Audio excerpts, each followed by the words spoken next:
The appearance of the 7th generation Passat is completely different from its predecessor, or rather, if the cars are placed side by side, they will be easy to distinguish, which cannot be said, for example, about some generations of Golf.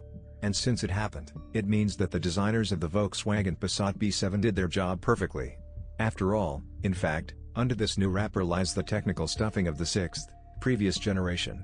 Both cars were built on the same A6 platform. The wheelbase in the B7 was increased purely theoretically, 2,712 mm versus 2,709 mm for its predecessor.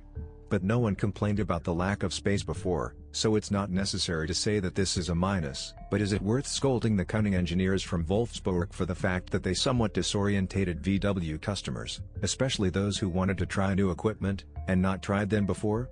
I think that's the kind of thing you should be thankful for. After all, the fact that all childhood diseases have been cured, and the equipment has already been tested by millions of kilometers and customers have made the Volkswagen Passat B7 such a successful model as it is considered.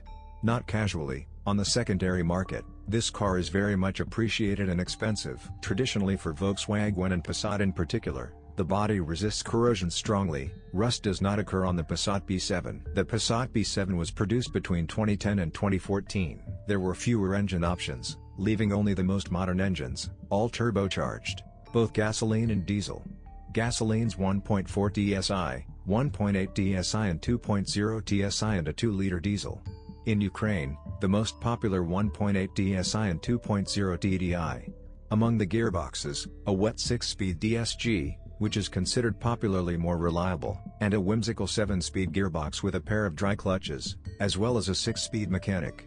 The mechanics are very reliable, and the shifting clarity will please fans of cars with a handle. Despite the small volume, as for a large car, we can recommend choosing the 1.4 TSI engine as well. It weighs from the bottom. For calm drivers it will do without problems. Only now he has one feature: he loves heat very much, that is, in winter you need to drive so that the engine has time to warm up to operating temperature, otherwise there will be problems with fuel getting into the lubricant. I have already said earlier that underheating is evil for motors. The popular 1.8 DSI with 160 horsepower is a very worthy engine. It is not by chance that it is appreciated. Lively and fast, while not particularly worried about malfunctions. You can criticize him only for not the most durable timing chain. You need to carefully monitor its tension, as well as the love of eating up oil. True, increased oil consumption for this unit is considered the norm. The diesel engine is good in everything. Economical and reliable. By the way, the Volkswagen Passat B7 2.0 TDI was available in two versions, with 152 and 170 horsepower. Diesel digests our fuel well and willingly starts in winter. Chassis also inherited from the ancestors. The suspension of the Passat B7 cannot be called problem-free, but it does not cause expensive troubles. Supports and silent blocks of the front transverse levers would be more reliable, as well as stabilizer rods. But these are the expenses that will ruin the owner very much, all the more so you can always buy a non-original of good quality, while saving well. In general, the car has learned a lot. It looks modern to this day.